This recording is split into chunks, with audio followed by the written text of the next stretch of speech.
I believe that we should look good. I believe that you should dress and express yourself the way you feel in modesty. And that's my ambition. Like to source my fabric, because I do have my own design. It Because the does. question I wanted to ask you, if you don't, I jump in, is does it pay you well? It pays well. But the only challenge I found here in Jamaica with being a seamstress, there are many times when this has been slow and I wanted, because I've left it at one point.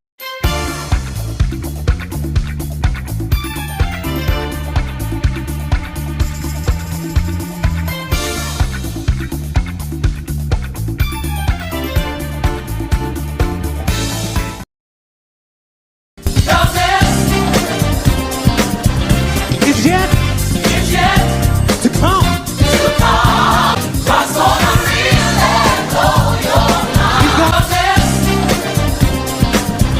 Is yet to come. And now for our featured presentation.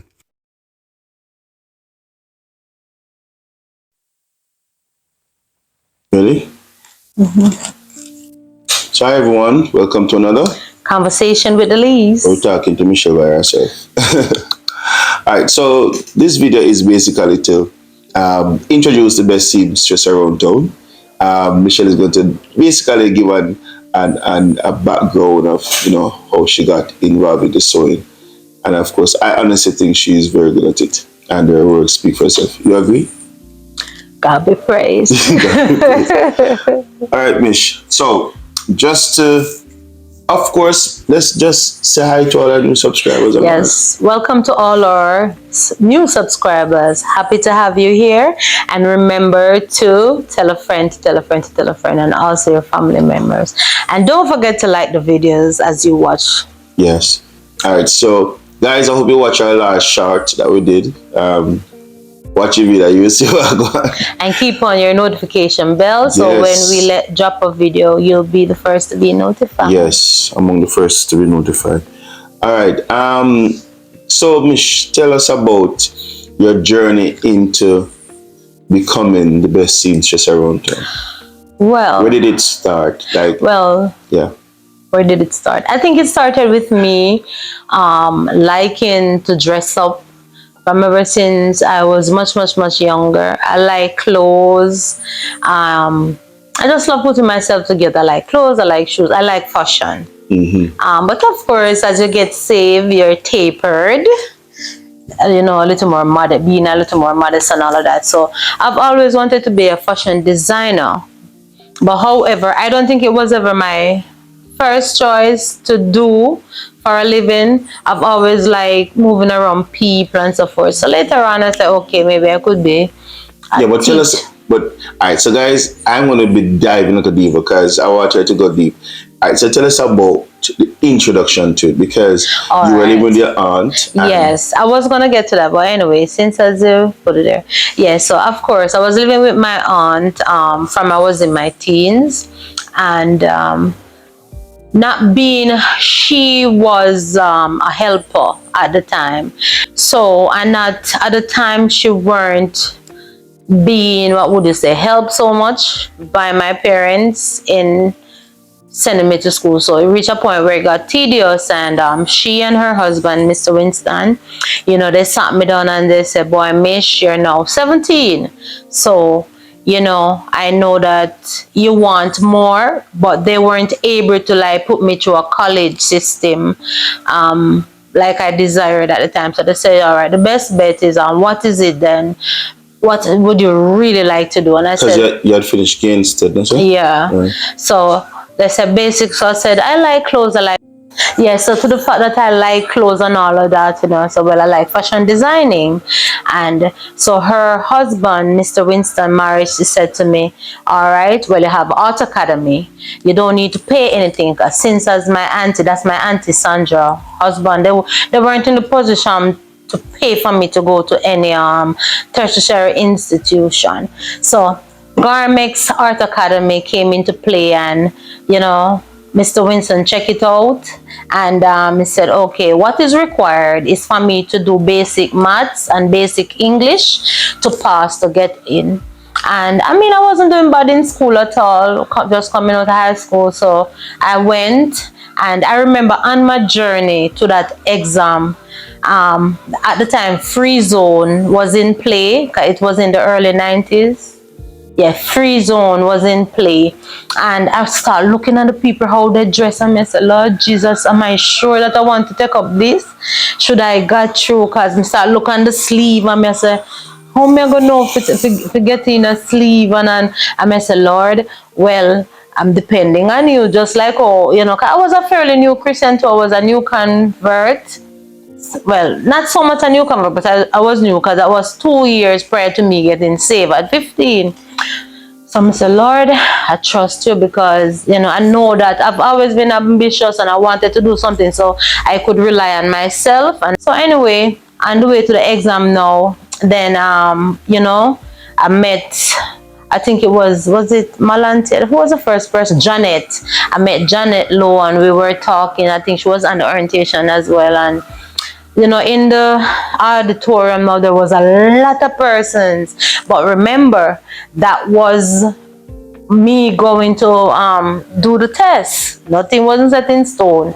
So I said, boy, so the Janet was saying to me, all you have to do is calm down, yeah, because all of us nervous. Sometimes you don't even know what you know until you get over the whole fright of everything and the nervousness. But I got the test, and it wasn't hard. I found it fairly easy and everything. So afterward, now we started talking, and then they told us that those who pass, they would get a letter and whatnot. So in the next 2 to 3 weeks, all right. So that was it. After the next, and I'm gonna tell you, says holy people. After the next 2 to 3 weeks, you know, they're anticipating.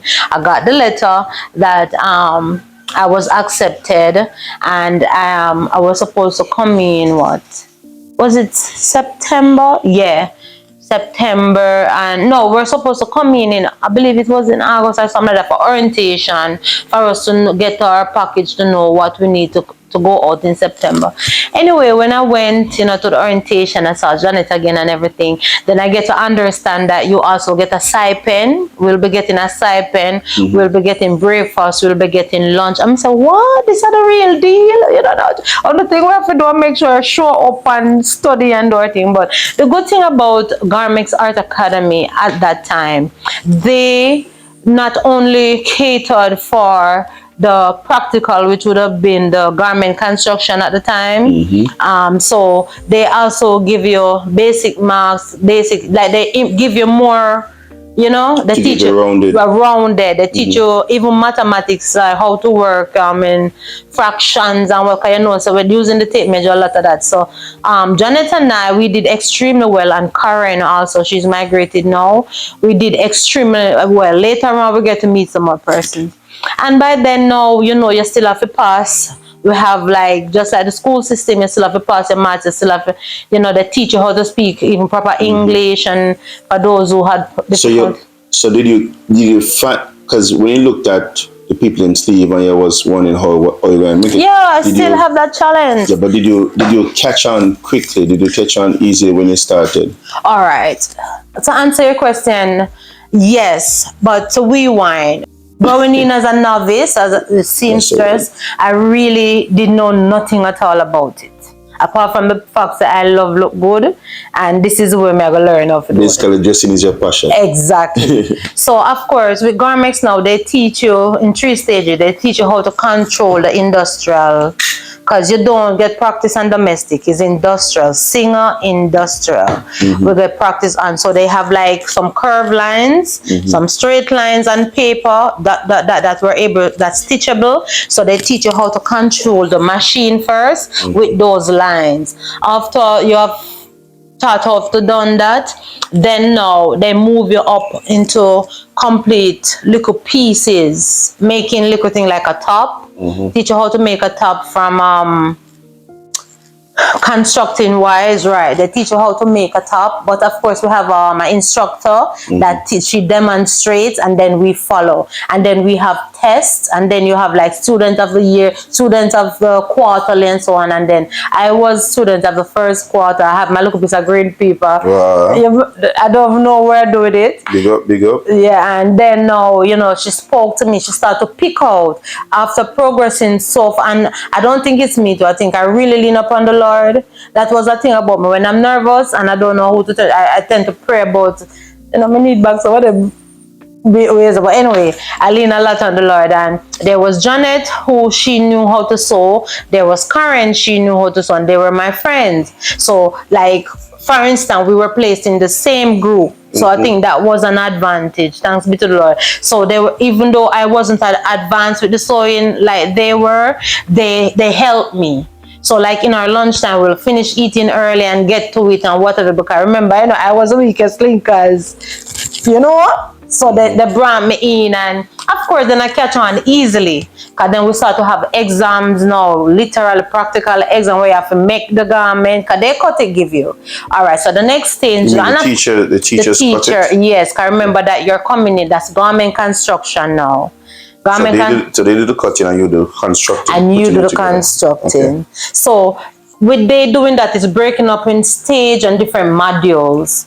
Right. So however, after garment construction, now you pass garment construction and everything, and you finish with that course, then you get 2 courses for free. You have garment construction, pattern making, and level 1 pattern making. So pattern making now, that will be the next semester, according to how we're doing garment construction. So I move on to pattern making. In pattern making now, that's the book that you bought me kind of when we were dating.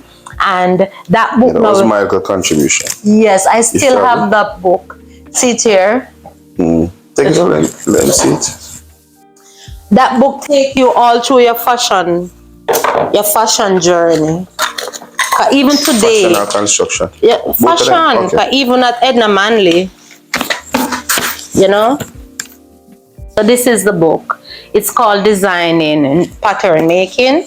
And in this book, this is where the lecturer, they teach us to make from basic things as how to make a collar, how to make a pocket, how to make a sleeve, how to make jackets, how to do dots, from the basic to the most advanced, to anything. It's in this book. So it's a book that you really need for all your ears in pattern making, designing, no matter what level you do, you'll be going. Okay. So with this now, we were told that we have to have one. So of course, Colonel and I, we were dating in the latter part of the 90s. So he bought it as a birthday gift for me before we got married, and I still have it today. When I'm doing certain designing things, I still go to it.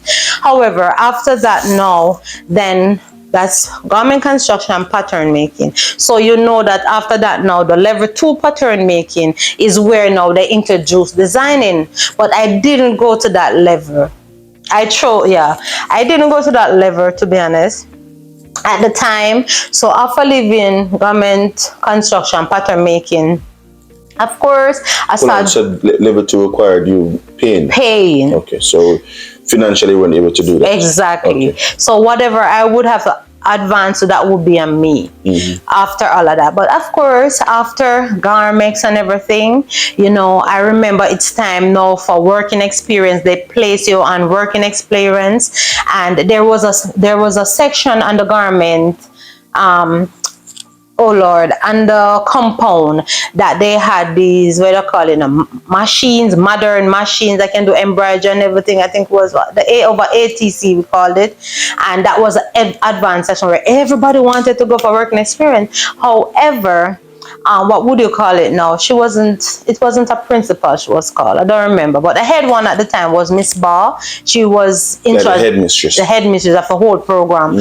And she had spoken to Miss Robinson and saying that she need some persons that have really grasped the program and who is able to teach other people and able to make a difference wherever they go. So Miss Robinson called for me, Janet, and Janet, and I think it was Karen. So it was basically our group. A teacher, Miss Robinson used to use us to do projects and whatnot. So anyway, after that now we were sent same place on the compound because we didn't want to go to free zone, to be honest. A lot of us didn't want to go to free zone because we hear about the cussing and the gossiping, and we thought that maybe we wouldn't have fit in the environment.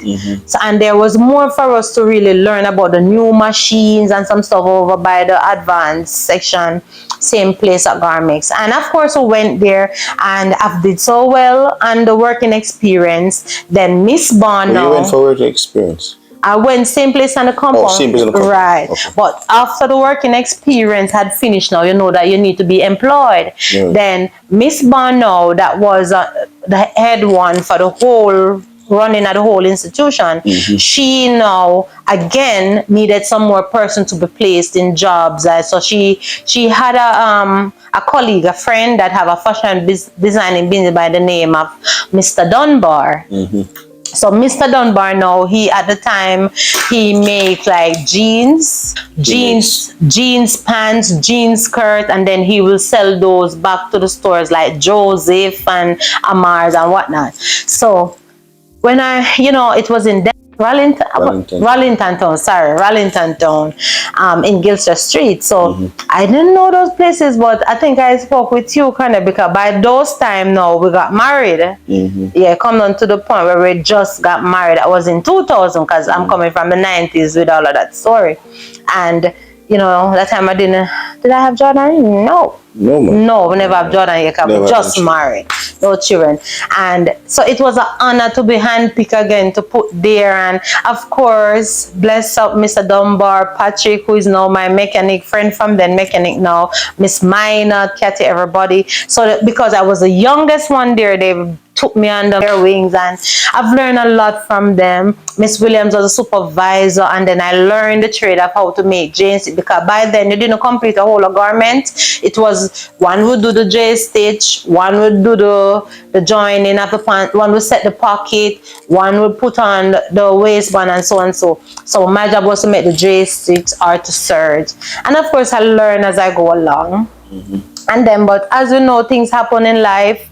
Then that section was closed down, and he was only focusing on his other businesses, going back to Windward Road, or what that's the name, going back to downtown. So yeah, after that now, coming down, then I started doing it for myself. I started doing my little sewing here in the church and little sewing there and whatever. But then now, because as I said, my ambition is to become a fashion designer. However, but then I think before you launched out fully, you were working working otherwise. Yes, I was before I launched. But before I was launched out fully, because when I was living with Sister Fuller and Shannon, I was working with a seamstress in Bottom Tavern. So I got to acquire then also assembling garments, uniforms, because she will get like September time, she'll get a bulk of uniforms. So I learned how to pick up other practical learning stuff from Miss Molly was her name. And then back in Standpipe now where I go to church, there was another lady by the name of Miss Cindy from Standpipe. Yeah, she's one of the person that I've also learned, also extra experience with as well. So bless you, Miss Cindy. I was working with her for a while, and then I've learned some other stuff from her because she cut freehand and everything and whatnot. So I learned some other stuff from her. However, after that, no, then So basically, do you got the extra? The extra learning experience. But you never stayed in it at the point because you were working. Before I get to that too, I also pick up some other knowledge too at Elite Apparel, that little fashion house where they used to make uniform like for Guardian Life, and so that's behind Chess Hospital. That was with Miss Fremantle, and Miss Morris was supervisor. So I did go, and God helped me to go here and there and learn a lot of little stuff and what I was taught. Now that has contributed to your knowledge to what of construction. Right. And all right, so as we got married on what have you then, Cornell, you also encouraged me, say, well, you want to become a fashion designer, like I've always wanted. So he encouraged me, all right, to talk to my dad, because all right, so being in more communication now with my dad, you know, he came into play, and you know, he helped me to go back to Enda Manley now School of Design, which is a college.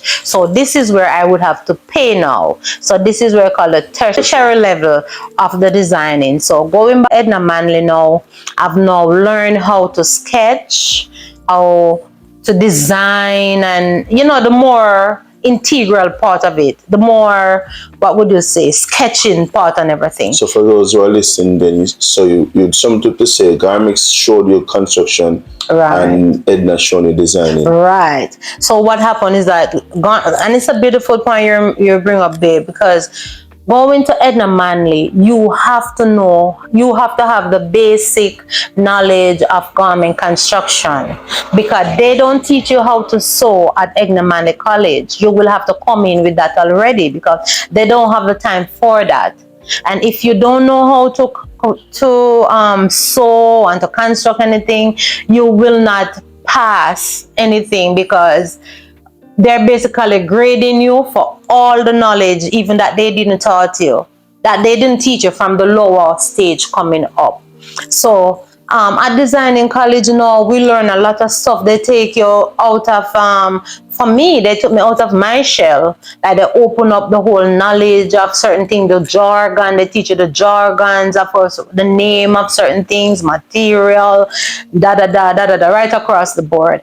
And with that now, you also, they have models that you have to pass. So with that now, you literally have to make garments and put on. For our exam, we were design and make. Right, you have to design your own sketches, then make the garments, choose your fabric, make the garments. But your lecturers, they do advise here and there. But for exam now, you're basically on your own. You have to show what you've learned in the sketches. You have to take it from the paper, bring it into real life. You have to get your own models and take those measurements of the models, and you have to buy your fabric, construct the garment, and then now you have to have how we get our critique. There was a fashion show.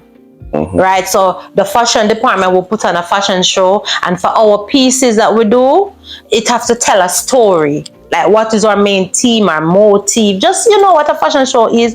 And then we have the catwalk where the models have to walk. But God bless all those persons at the time that have assist and help me. And then, yeah, as much as I am a Christian and I don't wear makeup, the good thing about that, I don't know to apply makeup, but the person that I've chosen, they knew how to do makeup and whatnot. So, All right, but you know. so there's a machine beside it. Tell us the story about that machine. All right, this machine is a Singer Industrial straight zip machine. This is a machine that lasts for all time. I have it from 2005. So yeah. How you got it? I'm coming to that. My father was the one who bought it for me. He sent the money. We were living where? Here in Kingston?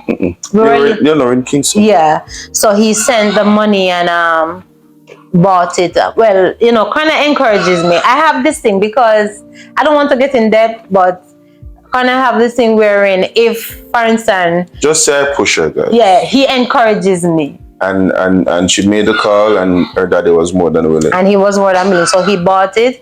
Before he bought this straight stitch, he bought me industrial. He bought me a domestic also, a domestic stitch. What's it called? What do they call it? Zigzag. A domestic zigzag machine. But you know, as you get more into fashion designing, you need an industrial machine that can manage all types of fabric and can take the workload and give you the speed. So, you know, God be praised for that. I still have it. It's still doing well. The only thing that I need to do is that what the world is doing now, they're changing out these big motors. That burn so much electricity to the smaller one. So, Patrick, which is more efficient. It's more efficient, so I need to change it out as well. So you want a machine over this side? Come and tell us about this side.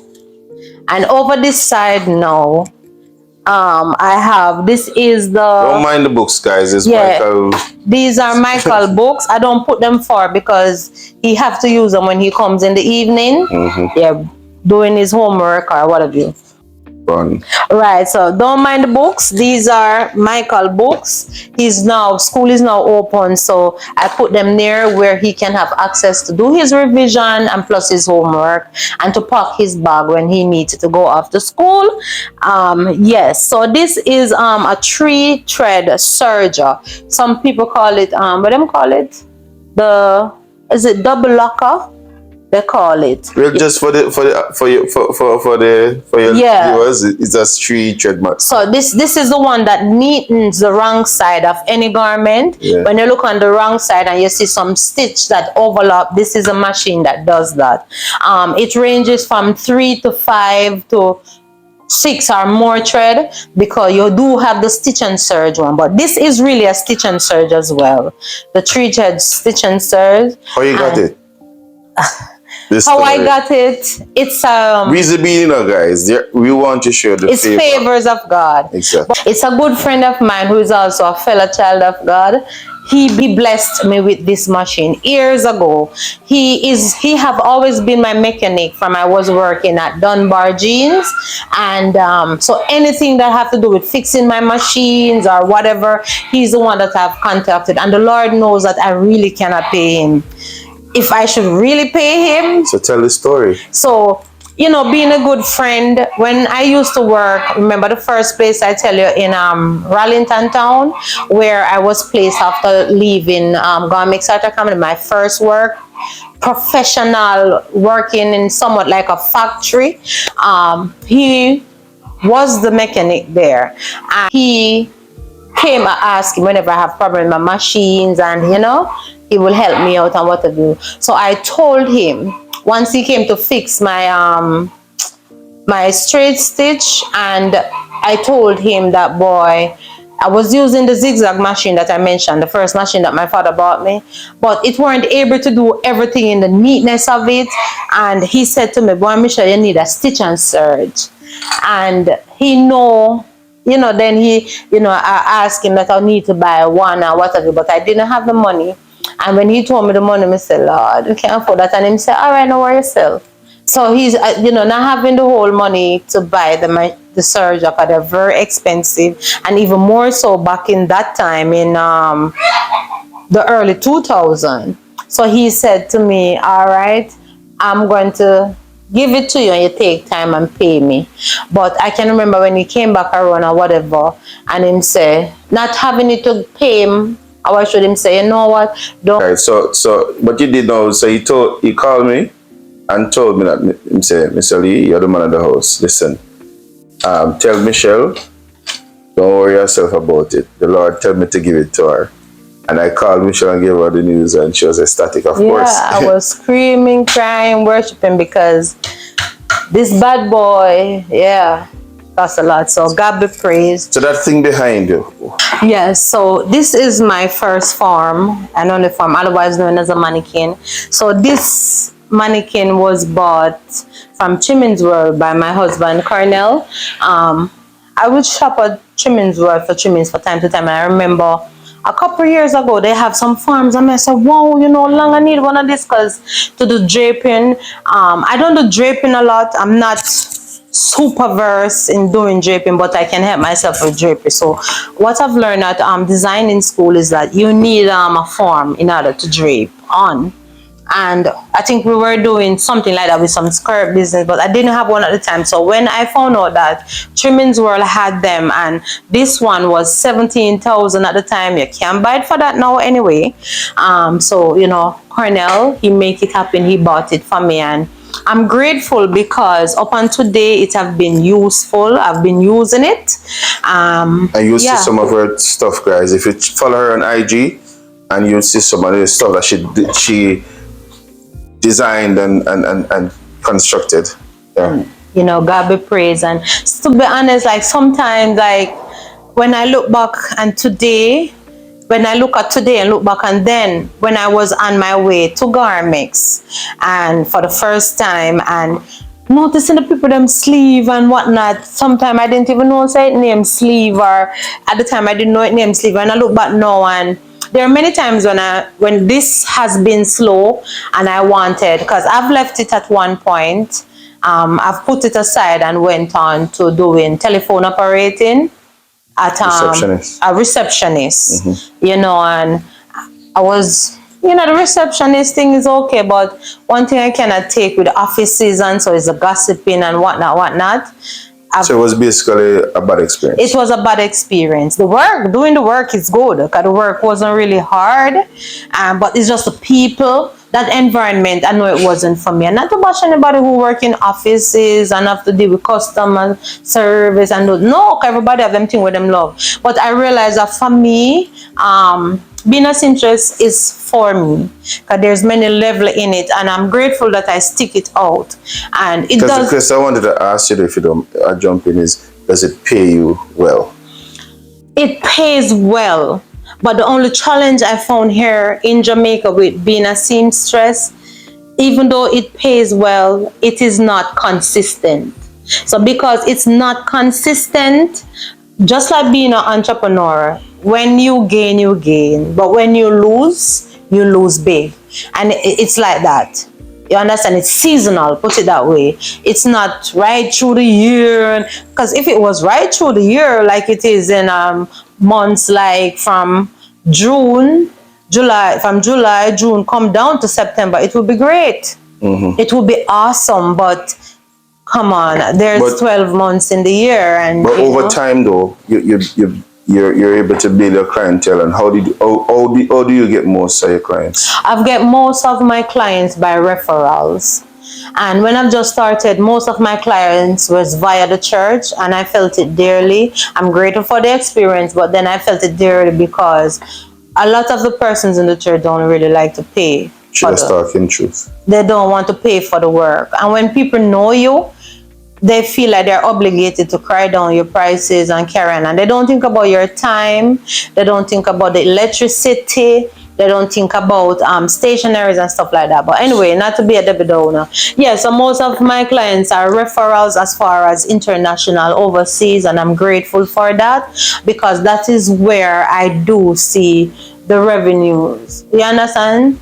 So God be praised. So, I'm a praying person, and I believe that the Lord is going to take me further with it and in it. Brings me to my next question. What is next for you?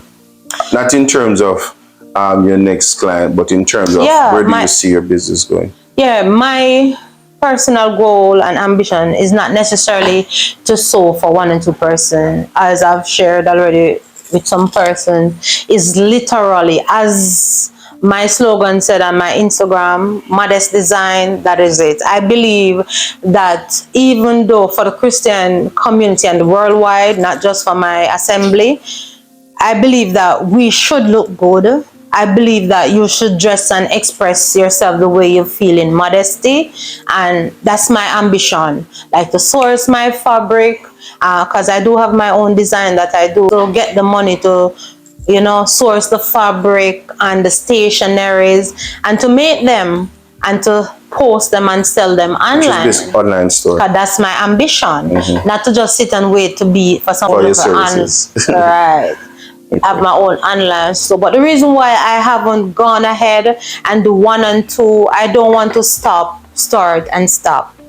I want to be able to get the footing out there by doing what I'm doing gradually. So there's no starting and stopping. So so basically, that's the ambition, All right. So the question then I want to ask you. So would you encourage others to go into sewing? What from your experience? Honestly, I would encourage others who have the passion. You have to have the passion for it. It cannot be that, I just want to sew, or I just want to learn to sew and do one and two things. No, because if you don't have the passion for sewing and the designing of it, it can be boring. Because if you just want to get up and make just an ordinary little skirt or ordinary little dress, so most of what you wear is to church and is what you make. Anything that I wear to church and it's not me make it, it was given to me maybe from overseas or so forth. But most of it is what you most of it, whether to a wedding, wherever, I make my stuff. And You know, I know sometimes some person might say, Lord, extravagant or what have you. And I don't see that as extravagant because I'm holding back. Because I'm a child of God and I preach modesty. Trust me, I do hold back. But then what you make is you sell yourself. Basically. Right. So I make enough. I suggest enough within my outfits so people can know that okay, that's what I do for a living, and that's how I gain also my some clientele by way of how I carry myself. So when how would you categorize your style? Is it because some person may say, okay, it's just sewing, and then then probably carry some say that now cost 1,000 2,000, but because of the quality that you give and the amount of work you put in, you go for neatness. Most seamstress do freehand, but you do patterns. I do pattern making. As it was at fashion designing school, you are not really to make, you are not required to do free and any other unless you are doing draping. And draping is what is done on the form and the mannequin, like I was saying. That's the only time you're really encouraged to do freehand, because cutting freehand, it simply means that you are judging the measurement. And when you cut freehand, you're really, especially there, matter of fact, there are basic skirts that maybe you can do freehand. Basic little things you can do freehand. But once you're designing, you have to make pattern, because on those pattern, that is where you put your style lines, and that is where you keep your design tight. There are some finishes that you have to use that it cannot be done making freehand. For instance, you want to tighten the neckline. The more you cut deeper within a garment, it's the more, what would you say, it's the more boggy or loose those lines became. So you have to tighten it up. Say I'm making this neckline, and on free, and most persons, they cut once, then they cut again. After you have done that, how do you tighten back the neckline that when you bend forward, you're not looking down your bosom? That cannot be done. That cannot be tightened freehand. How do you do it on the pattern? You make simple pinches. You pinch and you pinch and you pinch, so you tighten back the garment. So when and all you make whatever mistake you want to make on the pattern, and whatever correction you want to do on the pattern. So when you go to cut on the fabric now, you also save fabric. You don't waste people fabric, or fabric is expensive. In freehand, you have to buy extra fabric to attain the garment, because they have to cut and cut and cut away, so you waste is the fabric. With pattern designing, you do all of that on the paper. So when you approach the fabric now, all you have there is a design. So you use the exact amount of fabric to do what you do. Only when you are doing draping, then you know that you have to drape and you have to cut away that which you don't want. And with draping, that you already have the mindset that is draping, it's going to take a lot of fabric. And then, so yeah. And then I've heard clients ask you, why it takes so much measurement? And also, going to garments, we do take a lot of measurement, but going to fashion designing school, you take even a few more measurements. Nape on the this and the that. And the reason why, as they teach us at Edna Manley, nobody is as flat as your L square, which is your ruler, and your hip curve. You're not as this flat, neither your arm curve, it's over there. So you'll find out that even though you understand, some people may take just the circumference and the length, your skirt length, your waist, and your hip. But what happened to all the different parts of your body in between there? It is also a part of your body. So can you imagine if I just take your dress length, your bust, your shoulders, and your waist, and your hip, and your length, and your sleeve length, and your slim width? What happened to all the other areas where you have maybe a little bulge? Or for those who don't have any bulge, you have a very small waist, or a dip and a very wide hip, the cocoa battle shape. You need to take all the measurements to facilitate those areas. But the persons who maybe they didn't go anywhere to learn the skill, so they said they were born with it, so they just do the basic that they know, you will see significant difference to the person who went to designing school and take a bag of measurements. You'll realize that chances are, I have many persons come here, and when they fit their garments, I don't have to do any alteration. They just fit and they go. But even though alteration is good within itself, but this is just the way, the amount of measurement that you take. You have some persons wearing, you hit the mark, they are that shape according to their measurement. You have some persons where, not shape perfect from birth, but them clothes have to look perfect, even just as well as the person. You understand? And with the measurements you take, you couldn't tell that their shape is right, or whatever. And with the measurement that you take, with just circumference and length, you cannot tell that, okay, this person don't have, from the waist to the hip, you have a sink. You have some person hip depth is longer, and some person hip depth is closer, to their midriff. So you can, or let me explain it another way. You can have 5 size 6 standing here, and that those 5 person, even though they're size 6, they shape differently. You will find out that I will make a size 6 garment, say that form is, it's a 8, let us change it. Right, that form is a 8, so let's just change the size to a 8. That's a 8, and I can make a garment to fit that size 8. And you have 5 person standing here who is a 5'8", and only 1 out of the 5 that will have that perfect fit like the mannequin. Because everybody body parts are shaped differently. So the more measurement that you take, it's the better you capture the form of the person, and the less alteration you have to deal with.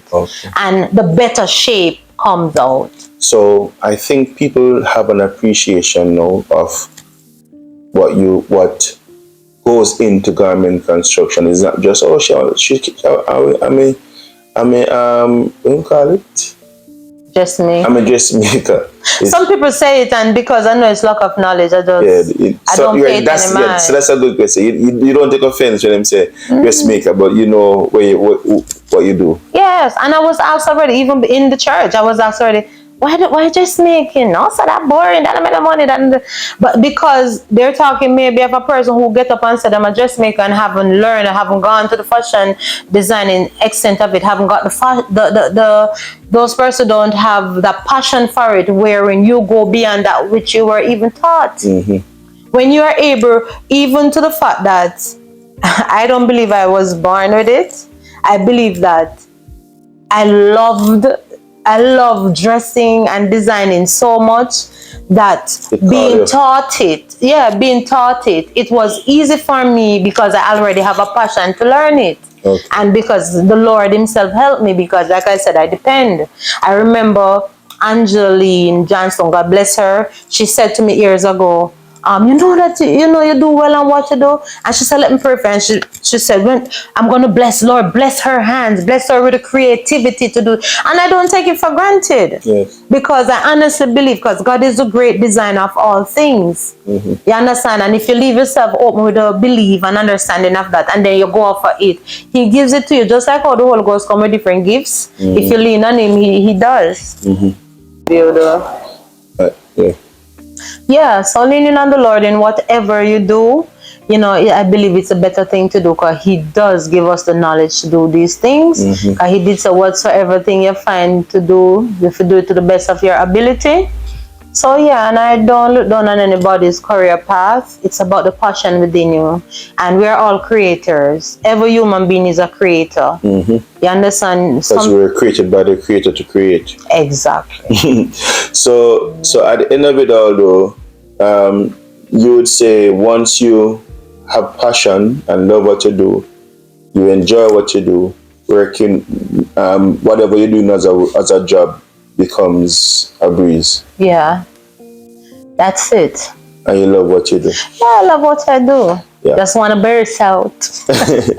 God be praised. All right, so we want to, of course, thank everybody for watching. Yeah, thank you, for watching. Please remember to leave a like on the video. Keep your notification bell on, so whenever we drop a video, you're sure to receive it, be notified. And see our daughter, they're going to rushing school. off to school is silent. Yeah. All right, so. And thank you for all our new subscribers that are here. And if you're watching and you have not yet subscribed, we're on our way to support us, because we're on the road to 1,000 subscribers, and we're aiming to reach it. We would love to reach it before the air is out. So your support. All right. So, as you always say, life is worth living. Live it through Christ, and at the same time, have some fun. All right. Blessings. See you on the other side.